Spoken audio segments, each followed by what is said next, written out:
Girijadan beri ancha qiynalayotgandim. Bo'lmagan doktorlarni qolmadi. Juda ko'piga bordim. Oyoqdan ostirdim ham, blokada ham qildirdim. Endi meniki davolasa bo'ladi dedi. Endi doktorlar gapiga ishonasiz u. Boshqa joyga borsam, bitta qarab turib, "Ha, bu 7 mm ekan, buni davolab olamiz" dedi. Yo'q, hali.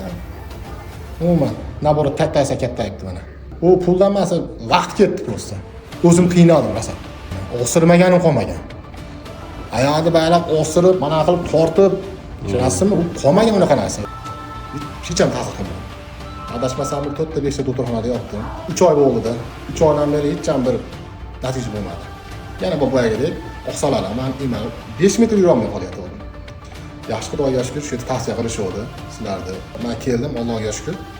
Bir kun yotdim, nechalar vaqt turib, ertasi kuni operatsiya qildim. Meni ko'rmagandek bo'lib turibdi, Allohga shukr. Bemalol yuraveradi. Unda qiyshayotgandim. Mana qilib qiyshayotdim. Tizzalarim ushlab zo'rg'a chiqayotgandim.